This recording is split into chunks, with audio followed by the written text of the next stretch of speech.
Bom dia, Flávio. Bom dia. Eu não acho que eu não estou ouvindo você. Confira o microfone aí, por Isso, favor. Bom dia. tranquilo. Muito bom dia, companheiros do Amor e Caridade. Estamos aqui mais uma vez, né? Um convite sempre aprazível, sempre um prazer estar com vocês.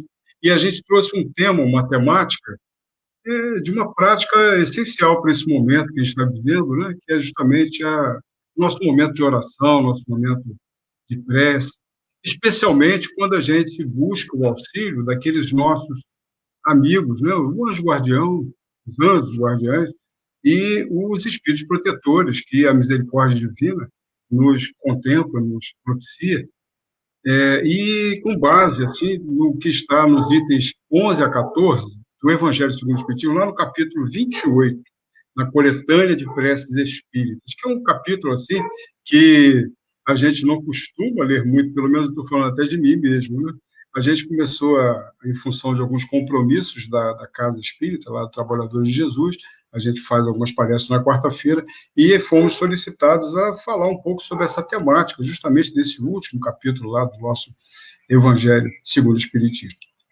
E parece que ele não tem muito assim a mais a acrescentar, mas ele é muitíssimo importante. Então, a gente ler ali, a gente ver alguns apontamentos dos espíritos, da espiritualidade de Kardec, mesmo nesse capítulo, é de essencial importância para nós, que estudamos, que temos essa afeição pela nossa veneranda doutrina espírita, tão importante para todos nós. Muito bem, querido. A gente aprendeu, a gente já falaram muitas vezes aqui, e o Espiritismo nos ensina isso, mostra isso com muita clareza, que a prece ela serve basicamente para três movimentos. O movimento de louvor, né? Ela serve para eu louvar a Deus, ela serve para eu agradecer a Deus por tanto que eu recebo, tanto que a gente é beneficiado, enquanto nesse trânsito aqui na Terra, e também para pedir. Esse outro movimento, esse último movimento do pedir, né, merece uma reflexão. Por que pedir, né? Se Deus sabe de mim melhor do que eu mesmo. Deus sabe das minhas necessidades muito melhor do que eu mesmo. Né? Ele sabe de tudo aquilo que realmente eu preciso. Né? Tanto que a nossa prece tem aquele negócio, a gente pede alguma coisa e às vezes vem o oposto, ou vem algo bem diferente daquilo que a gente pediu. Porque a pauta que realmente precisa ser atendida é das nossas necessidades verdadeiras, essenciais, naquilo que nós viemos aqui fazer. Então, muitas vezes, a resposta aparente não é exatamente aquela que nós planejamos, que nós almejamos, mas é aquela que nós necessitamos, né? Então, Deus sabe aquilo que é melhor para mim, né? Muito melhor do que eu mesmo. Então, por que eu devo orar? Aí surge esse questionamento. Por que é necessário a gente estar realizando esse movimento de oração, a gente se colocar em oração? Por que é importante isso? E nesse ponto também, uma parte das nossas reflexões toca esse assunto. Então, a gente ficava, pelo menos ficava, né? Acredito que hoje não mais, mas a gente ficava imaginando que pela prece a gente ia fazer os espíritos superiores descerem até nós para nos auxiliar. Mas, na verdade, somos nós que precisamos realizar um movimento de subida, um movimento de nos elevarmos até eles. Né? E o melhor caminho para a gente alcançar isso, para a gente conseguir essa elevação, é aquele que nos leva a reconhecer o nosso estado de necessidade, né? E então pedir ajuda. E que sentimento é esse? Né? Que caminho é esse? É o caminho da humildade, não resta dúvida. Porque pedir é um movimento de humildade. Então, vamos lembrar aqui André Luiz. Né? André Luiz, enquanto encarnado, lá na obra Nosso Lar, a gente vai ver, versando sobre a vida mundana dele, a vida no mundo, naquela encarnação, como o médico André Luiz, ele estava, enquanto encarnado, ele detestava as religiões. Né? Ele tinha uma ojeriza completa às religiões. E foi justamente após aqueles 8 anos e poucos sofridos nas regiões de umbral, já no limite das suas forças, já não aguentava mais, o sofrimento já era cruel, ele estava sofrendo muito, e aí ele se ajoelha e ele ora, ele entra em oração, justamente da forma como sua mãe ensinou para ele. E aí, só então, né, depois que ele realmente se ajoelha, depois que ele faz uma oração sincera, de coração mesmo, né, que o ministro Clarencio surge ali na frente dele e o auxílio se faz para ele. Posteriormente, ele até vislumbra a mãe dele também, que estava ali intercedendo, pedindo pelo seu filho. Né? Bem, então, pela prece, a gente consegue estabelecer uma conexão, né, com Deus, através dos nossos amparadores. São eles que vão nos auxiliar nesse processo dessa vinculação com as faixas mais elevadas de vibração. Então, esse capítulo que nós estamos estudando, 28, ele nos traz justamente orientações sobre esse movimento de conexão com a divindade. Vai nos orientar como alcançar esse movimento, né? Como alcançar essa conexão. Esse movimento, então, precisamos estar atentos que a gente precisa realizá-lo, né? Sempre orientado pelo nosso livre-arbítrio. A gente se acostumou, até pela nossa educação, pela nossa formação religiosa, muitas vezes, a ter a oração como um fazer maquinal, um fazer meio mecânico, de repetitório, de algumas palavras em sequência, de algumas frases, né? Alguma coisa assim, meio que se fazia quase que como obrigação, né? Num processo assim, meio, eu tenho que orar, eu me esqueci de orar, eu tenho que... Como fosse uma obrigação, não exatamente como algo orientado pelo nosso livre-arbítrio, num querer, num desejo sincero, num desejo realmente mais é marcado realmente pelo nosso sentimento, pelo nosso desejo de fazer aquilo ali. A gente fazia a prece mais assim porque é algo que tinha que ser feito, que precisava ser feito. Não como um recurso, como uma coisa necessária para que a gente alcançasse a finalidade a que ela realmente se destina. Né? Então, é bom lembrar, quando a gente fala de prece, que os espíritos superiores, os espíritos protetores, eles não são eles que vão determinar as nossas ações. Né? A gente tem muito essa mania de terceirizar, né? E a gente entrando em prece, às vezes a gente recebe o oposto, a gente culpar a prece, culpar os espíritos, porque isso, aquilo aconteceu na nossa vida. Né? Então, poderia até acontecer isso. Mas eles procuram sugerir, né, para nós opções, são opções de escolha que estão sendo colocadas para nós, sempre pensando naquilo que é melhor, naquilo que seja o melhor para nós, aquilo que eles vão estar sempre nessa via, no quanto de estar sugerindo possibilidades, opções, quer dizer, no universo de decisões que a gente poderia tomar. Mas a decisão, quem toma, somos nós. Né? Então, não há que culpar A, B. Sou eu. A questão é minha. A decisão será sempre nossa, sempre, né, de responsabilidade nossa, sem dúvida nenhuma. Então, queridos, vamos lembrar que Chico Xavier, ele dizia que quem busca na prece a ausência de problemas, ela está orando sem o espírito de compreensão da verdadeira prece. Quer dizer, não é porque eu entrei em oração, porque eu fiz uma oração, porque eu pertenço a uma religião, porque eu pratico uma religião, né, que a gente vai estar isento de problemas, que eu vou estar, de alguma forma, completamente acima, protegido de que os problemas venham afligir minha vida, venham acontecer na minha vida. Isso é uma grande inverdade, porque não é ausência de problemas. Né? Está lá no Evangelho segundo o Espiritismo que nós devemos orar pedindo auxílio, assistência, força, porque a dificuldade não vem por acaso ou para nos fazer sofrer.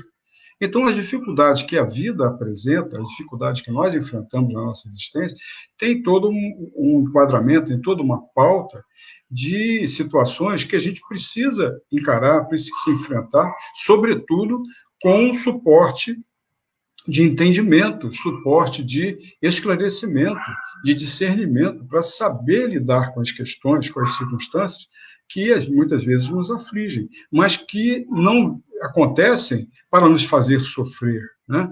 Elas não acontecem por acaso, elas têm a sua razão de ser, elas têm sempre uma dificuldade que surge na nossa vida, ela vem para nos ensinar alguma coisa, para que a gente possa aprender alguma coisa com aquela experiência, com aquela situação. Então, o desafio, a dor que às vezes surge na nossa vida, ela vem para nos impulsionar ao amor, porque Deus só quer que prevaleça o amor, né? Em todos os sentidos. Nós é que escolhemos, por vezes, o caminho da dor. E assim nós podemos até perder, quer dizer, entrando nessa via de entender apenas que aquilo veio para nos chatear, para nos aborrecer, porque eu não mereço, porque não é assim. Então a gente coloca a perder, muitas vezes, uma excelente oportunidade de crescimento interior, desaproveitando todo um processo que veio também, muitas vezes, com suas marcas, suas dificuldades, mas que veio para nos propiciar crescimento, desenvolvimento. E alcançar crescimento e desenvolvimento sempre tem seu preço, tem sua dificuldade, tem sua... assim, o seu pesar, né? A gente precisa enfrentar isso com coragem, pedindo forças para lidar com as situações. Então, o nosso anjo de guarda, nosso anjo da guarda, né, ele não vai fazer aquele trabalho que cabe a nós fazer. Né? Ele não vem para resolver as nossas situações, em absoluto. Ele vem com um apoio, com um auxílio misericordioso e importantíssimo para nós. Né? Então, é por isso que a gente fala que oração, é interessante até a estrutura, né, da própria palavra oração. Orar mais ação. Né? Orar mais ação. Então, ou seja, orar para ganhar sustentação, que precisamos e carecemos de sustentação, né? De base, né? De apoio, e força no agir. Né? Termos forças para tomarmos as atitudes, agirmos com consciência, com discernimento, com senso de justiça, não é isso? Tudo isso que a gente tem, que a doutrina tem nos trazido, nos favorecido, que o entendimento do Evangelho de Jesus tem propiciado para cada um de nós. Ou seja, a prece, ela é um movimento basicamente de equilíbrio, né, que busca nos trazer equilíbrio, para que a gente possa agir e realizar melhor aquilo que a gente precisa fazer, aquilo que a gente precisa realizar aqui na nossa caminhada, né? Então, nós, quando reencarnamos, a gente chega com uma pauta de compromissos assumidos. Né? Quem sabe, e a doutrina já nos falou várias vezes, as obras de André Luiz falam isso com N exemplos, de que há um preparo enorme no plano espiritual para que a gente chegue aqui e a gente alcance, tenha êxito em tudo aquilo que a gente veio fazer, né? Em tudo aquilo com que a gente se comprometeu a fazer. E a literatura espírita, ela mostra situações de longos trabalhos de preparação para esse retorno ao corpo físico, às vezes até com séculos e séculos de preparação. Tudo para que a gente consiga superar as influências, né, contrárias e levar a cabo tudo aquilo que nós nos comprometemos. Né?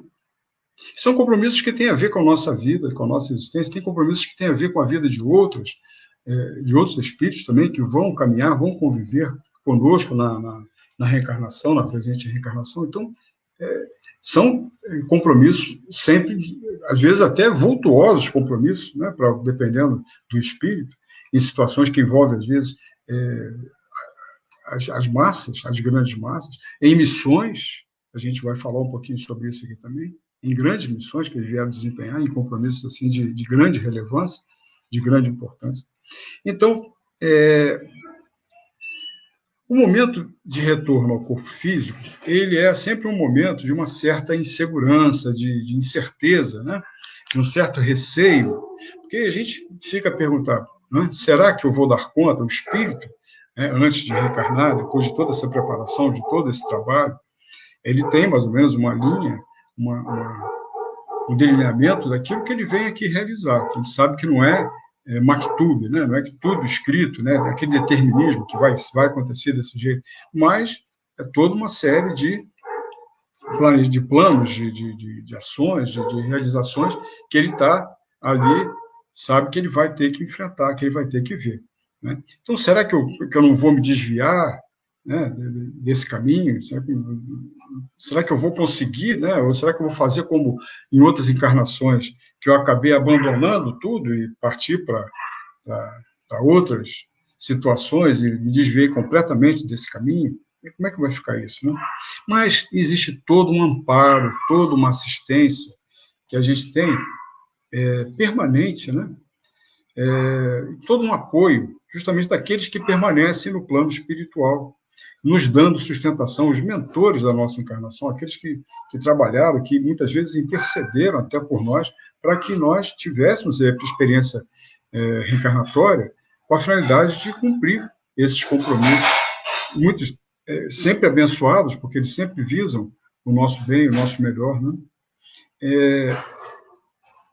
Quem diz, esses amigos sempre nos dando sustentação, né, para que a gente possa atender aos nossos compromissos assumidos. Então, a passagem em estudo, do estudo do Evangelho segundo o Espiritismo, nos fala justamente desses que ficam na retaguarda nos apoiando, né, desses que permanecem nos planos espirituais, de olho na gente, né, cuidando da gente, procurando nos orientar, nos sustentar, e às vezes até nos suportar, que tem hora que a gente também, né, deve deixar eles um tanto aborrecido, não digo aborrecido, mas um tanto tristes, né, em relação assim, às nossas atitudes, o nosso comportamento, às vezes não correspondendo ao que eles desejariam para nós, né, já que eles têm essa visão do melhor para nós, e muitas vezes a gente não está ainda com esse foco bem definido, bem determinado em nós, e conseguimos, digamos, nos segurar dentro desses objetivos, desses trilhos benditos de crescimento e desenvolvimento. Então, o anjo da guarda são os espíritos protetores, né,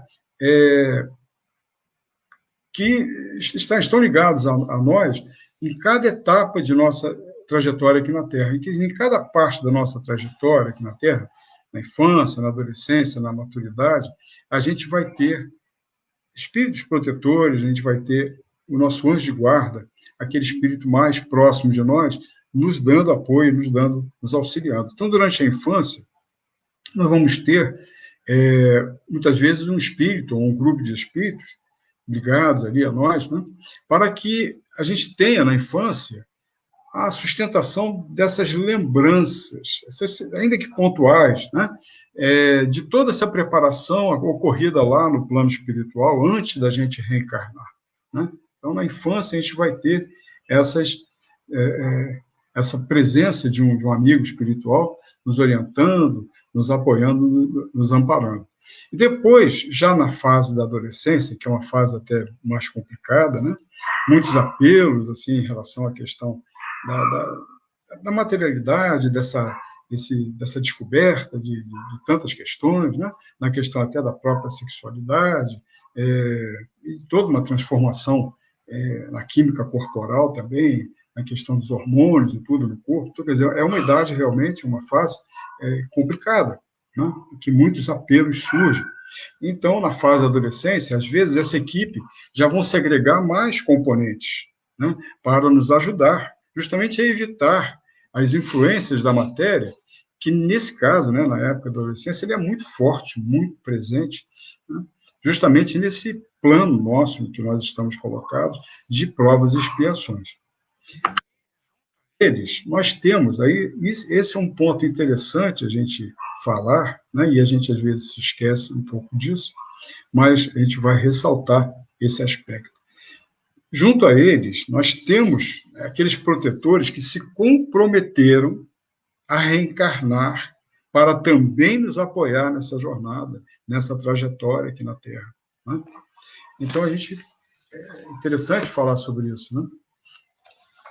Porque são espíritos que, além de cumprirem os seus compromissos, eles ainda assumiram o compromisso de nos apoiarem, né, de nos darem esse apoio aqui na matéria, para que a gente pudesse superar essas possíveis, né, essas recorrentes, tantas vezes, influências contrárias a esses objetivos daquilo que a gente veio fazer aqui, a todo esse planejamento reencarnatório que a gente tem na pauta dos nossos compromissos reencarnatórios, daquilo que nos aqui.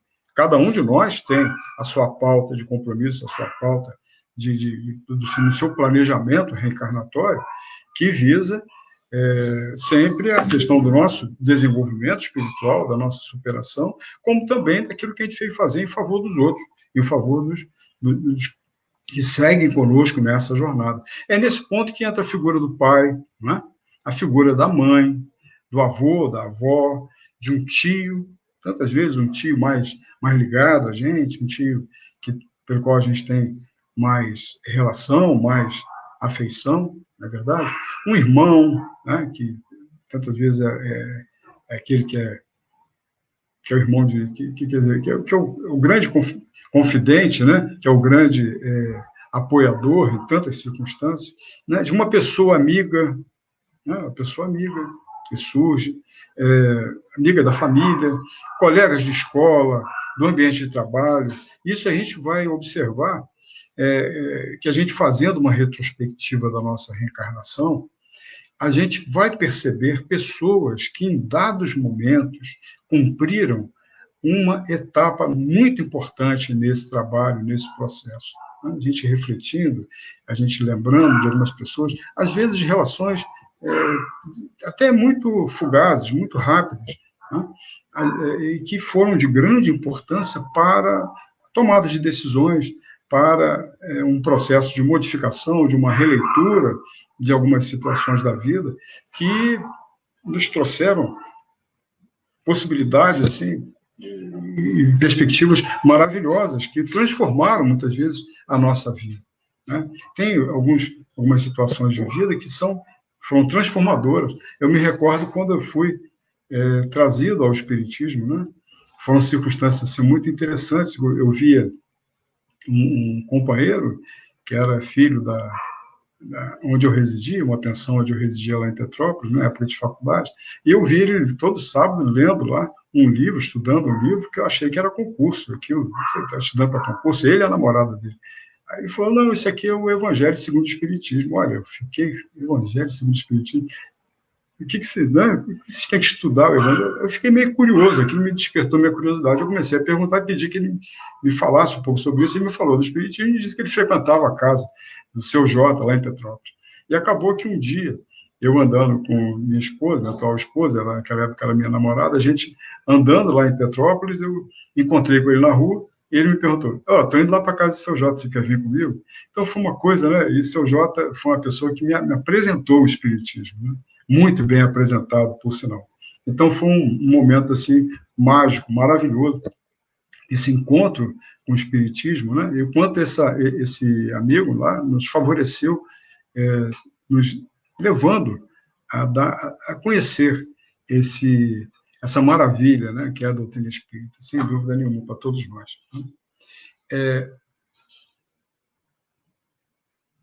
Agora, é notório que nós também temos os nossos compromissos, né? Nós também temos compromissos com o pai, com a nossa mãe, com nossos irmãos, com colegas, né? Com a nossa casa de oração que a gente escolheu, com a nossa religião que a gente abraçou. E certamente a gente poderia lembrar de algum momento que nós fomos importantes na vida de alguém, né? Em que, de uma ou outra pessoa, a gente deu alguma contribuição na vida dela, tal como já fizeram conosco também, né? Para dar sustentação na sua trajetória aqui na Terra, né? Então, algumas vezes a gente também teve essa oportunidade de atuar dessa forma. E talvez até algumas dessas pessoas até orem por nós, né? Assim como nós oramos por esses que já nos deram suporte, já nos apoiaram, nos sustentaram, né? Nos deram sustentação em tantos momentos da nossa vida. Então, quando a gente fala em anjo, a gente costuma ter aquela visão padrão, né? De um ser alvo, de um ser radiante, com belas asas, não é verdade? Mas anjo mesmo, é todo aquele que faz o bem. Quem faz o bem é, de alguma forma, anjo na vida de alguém, né? Então, quem já não teve, né, um anjo em sua vida?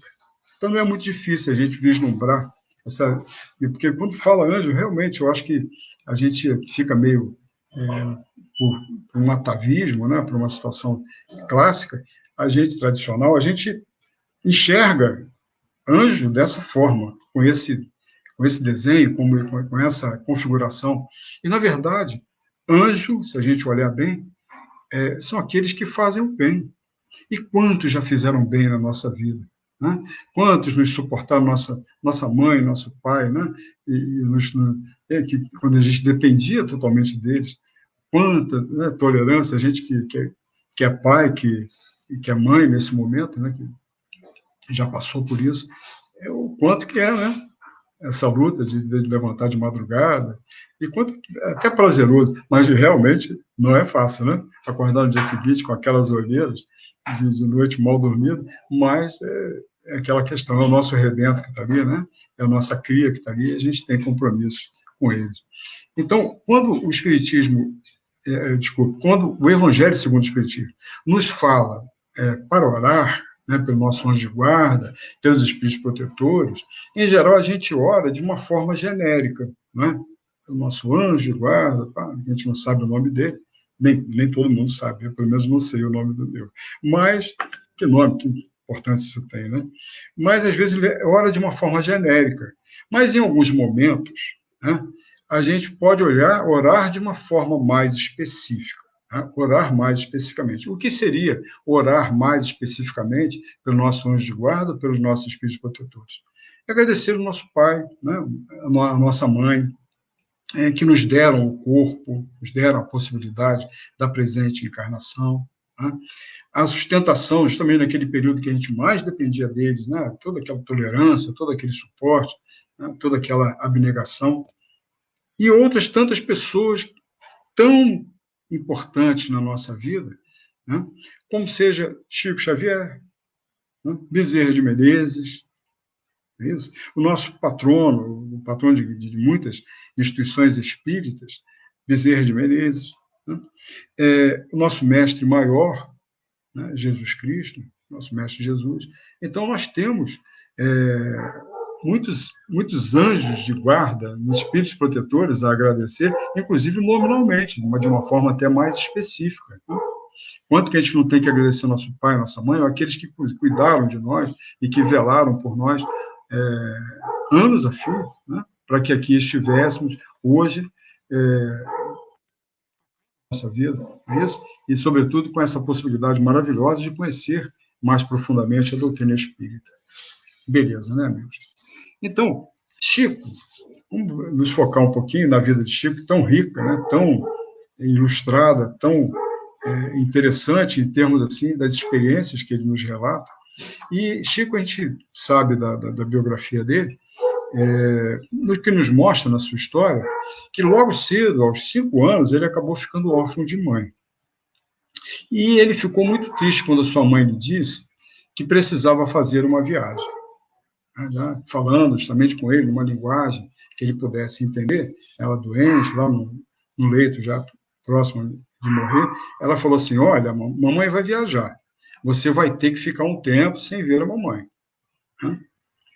E aí ele, mãe, você não gosta mais de mim? A senhora vai me deixar, né, naquela visão infantil de uma criança de 5 anos, então a senhora vai me deixar? Então ele, a partir dali, da morte da mãe dele, ele foi morar com a madrinha, porque o pai dele pegou a prole extensa, né, foi deixando os filhos nas casas das tias, de madrinhas e tudo, porque ele não tinha condições de ficar com aquela criançada toda naquele momento sozinho, né, ele ficou viúvo, aí ele agiu dessa forma. E Chico conta que essa madrinha com quem ele foi morar, ela vivia em desequilíbrio, né, e espíritos o agrediam através dela para tentar interromper sua trajetória. Quer dizer, Chico tinha já aquele planejamento reencarnatório da missão que ele veio desempenhar aqui, maravilhosa, que ele realmente desempenhou com um total sucesso, um total êxito, mas enfrentou dificuldades, né? Enfrentou realmente percalços, justamente nesses momentos assim, até da infância, da sua infância, foi uma infância difícil, uma infância complicada. Né? Então, para que ele não cumprisse, que ele justamente queria interromper a trajetória, para que ele não cumprisse a missão que ele veio desenvolver aqui na Terra. Né? E ele ia justamente para o fundo do quintal rezar. Quando ele ficava naquelas situações que essa madrinha dele atacava, agredia ele ia lá para o fundo do quintal e ele ia orar, ele ia rezar, justamente pedir algum auxílio. E ele rezando um dia, a sua mãe apareceu para ele. Então, vejam bem, justamente na infância de Chico, ele já tinha esse anjo de guarda, que era a própria mãezinha dele, né? Maria João de Deus, né? Ela vem e vai, surge para ele, aparece ali para ele. E ele achou até que a sua mãe tinha voltado, ele ainda pequenininho, né? Achou, você voltou, mamãe, não sei o quê, né?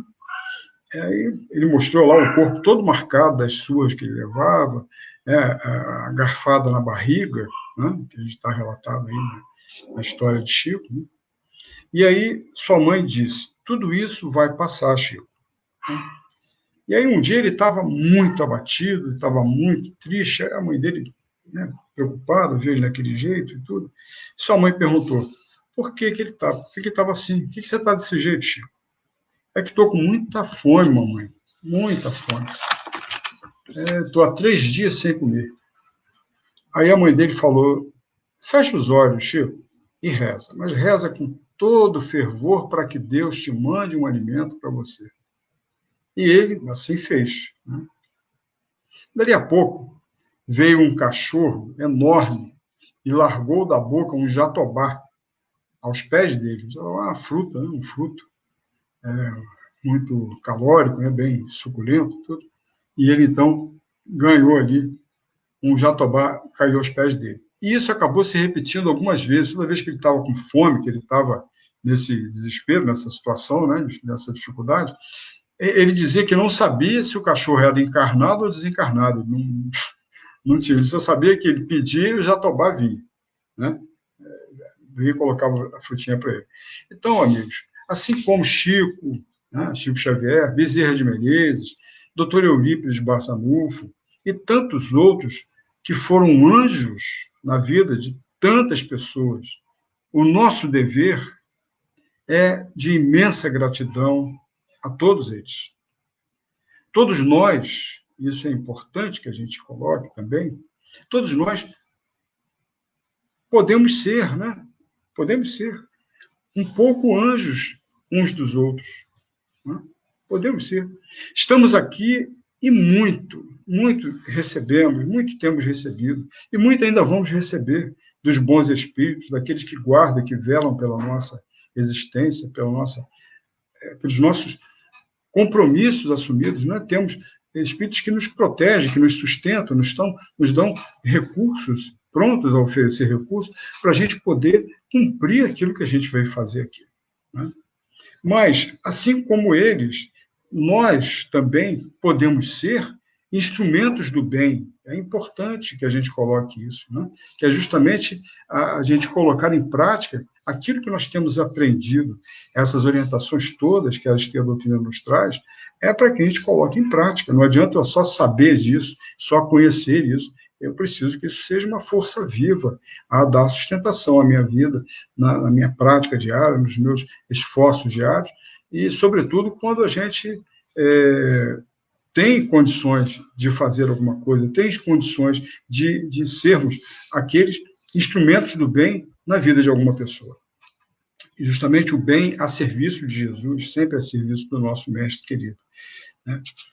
Para a felicidade de todos, precisamos dar também a nossa contribuição.